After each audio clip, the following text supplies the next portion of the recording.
On voit à quel point la liberté est ambivalente parce que chacun a sa propre définition de la liberté. Alors, quoi penser de la liberté? On n'a jamais autant parlé de liberté, mais dans quelle mesure ce terme n'est pas galvaudé?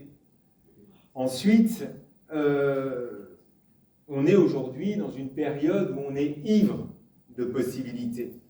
Mais dans quelle mesure ces possibilités qui s'offrent à nous font qu'on ne se sent pas parfois écrasé par le poids de toutes ces libertés qui s'offrent à nous. Et puis notre comportement aussi est parfois paradoxal. C'est-à-dire qu'on revendique la liberté, mais dans quelle mesure on ne redoute pas ses effets.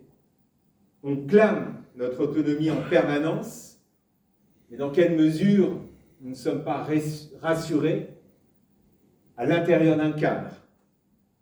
On veut fuir les contraintes, mais dans quelle mesure on ne demande pas en permanence de la protection. Et aborder cette soirée, c'est déjà s'interroger dans quelle mesure la liberté n'est-elle pas devenue une crise. C'est-à-dire que nous vivons une époque où, n'arrivant plus peut-être à l'incarner, cette liberté, parfois on pousse notre désir de liberté aux frontières de l'absurde. Alors, la liberté, en tout cas en ce qui me concerne, et je n'incarne pas naturellement la bien-pensance, ni le sachant, j'ai plus l'impression qu'elle semble émiettée. Alors pourquoi Almodovar?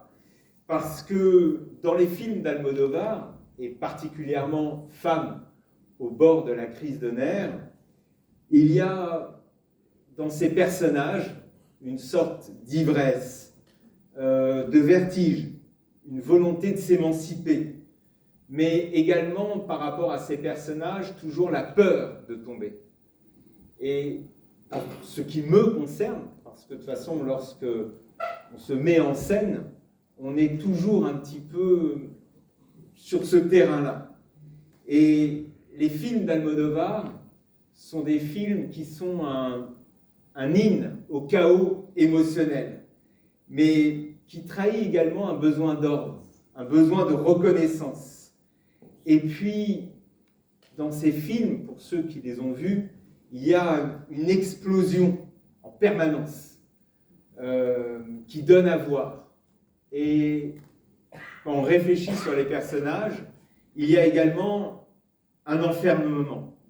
Ce qui fait que la liberté aujourd'hui, notamment à travers l'utilisation parodiée du film d'Almodovar, c'est que on peut constater que la liberté, c'est loin d'être dans une position où on va pouvoir faire tout ce qu'on veut. C'est-à-dire que penser la liberté, il me semble que lorsqu'on est un être libre, c'est aussi accepter ce qui accompagne la liberté, l'angoisse. Et la liberté, elle appelle généralement un effort de compréhension. Mais la compréhension, aujourd'hui, c'est également synonyme de courage. Courage de résister contre tout ce qui s'impose à nous comme un diktat.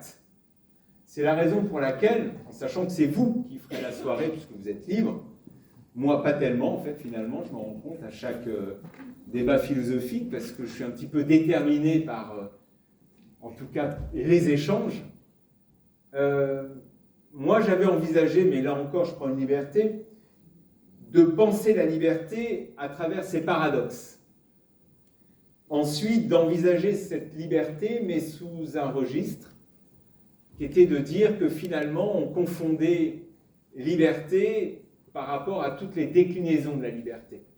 Et c'est là où je voudrais distinguer la liberté, je dirais, d'indifférence, la liberté d'évidence, la liberté diabolique et une autre liberté qui est la liberté insoutenable. Et finalement, en fait, ça ne fait pas rêver, la liberté. Mais ça nous donne une dimension, cette liberté. Pour en fait terminer, et loin de moi l'idée d'être le censeur ou d'incarner une sorte de prêtre ascétique, mais d'associer la liberté à une forme de responsabilité. Donc voilà en ce qui concerne mon introduction. Mon introduction, en fait, c'est de partir d'une définition plus ou moins étymologique, puisque les Grecs opposaient l'être libre à l'esclave, et on sait que dans la cité grecque, l'être libre, en tout cas, appartenait à une... Être libre, c'était un privilège d'une élite. Ensuite, dans la pensée romaine, on voit que la liberté, c'est une action, mais qui se confond dans l'action collective. Et puis, nombreux ont été les philosophes qui ont conceptualisé la liberté. Mais finalement, en préparant cette soirée, je me suis rendu compte que la véritable liberté, c'était celle qu'on éprouvait, celle qu'on essayait de vivre, de mettre en application au quotidien, et qu'en permanence, c'était un défi, voire un enjeu. Donc, peut-être que à cette introduction, vous avez déjà envie de réagir pour me dire que j'ai rien compris à la liberté, et j'aurai un grand plaisir, en tout cas, d'échanger.